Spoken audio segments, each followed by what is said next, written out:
12ই December Osman হাদি গুলিবিদ্ধ হওয়ার পরে হাদির পরিবার, ইনকিলাব মঞ্চের সদস্য, সারা বাংলাদেশের মানুষজন ট্রমাটাইজড অবস্থায় ছিল। আমরা সেই শোক কাটিয়ে এখন রাজপথে আজকে প্রথম প্রোগ্রাম করলাম।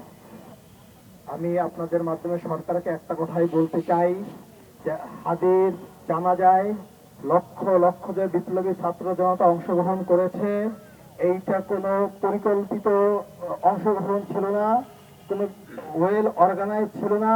প্রত্যেকটা মানুষ তার নিজের দায় এবং দরদের জায়গা থেকে হাদির জানাজায় এসেছে। আমরা শহীদ পরিবার এবং ইনকিলাব মঞ্চের পক্ষ থেকে এই বাংলার আপামর জনসাধারণকে যদি আবার রাস্তায় নেমে আসতে বলি, আপনারা এই জনস্রোত রক্ষা করতে পারবেন না। সরকারকে স্পষ্ট করে বলে দিতে চাই, হাদির খুনিরা যেখানে আছে, যে এজেন্সির কাছে আছে অথবা দেশের বাহিরেও যদি যেয়ে থাকে, সরকারের ওই দেশের সরকারের সাথে সমঝোতা করে খুনিকে আমাদের সামনে হাজির করতেই হবে। 24 ঘন্টার ভিতরে ওসমান হাদির খুনিকে বাংলাদেশের জনগণের সামনে উপস্থিত করতে হবে।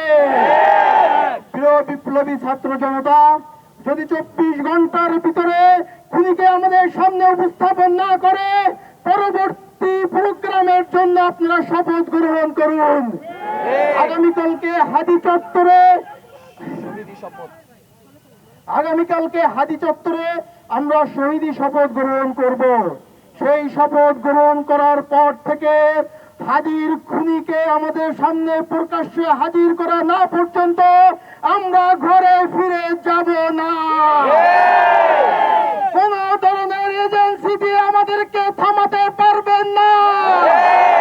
কোন ধরনের প্রলোভন দিয়ে আমাদেরকে থামাতে পারবেন না। আমরা শহীদ ওসমান হাদির উত্তরসূরি, আমরা তিতুমিরের উত্তরসূরি। এই মুসলিম বঙ্গের মানুষের মুক্তির জন্য, ইনসাফের জন্য আমাদের সংগ্রাম চলছে, চলবে। প্রিয় সংগ্রামী জনতা, আগামীকাল বিকাল 3টায় হাদি চত্বরে আপনাদের সকলকে শহীদি শপথে অংশগ্রহণের আহ্বান জানিয়ে আমার বক্তব্য শেষ করছি। ধন্যবাদ সকলকে।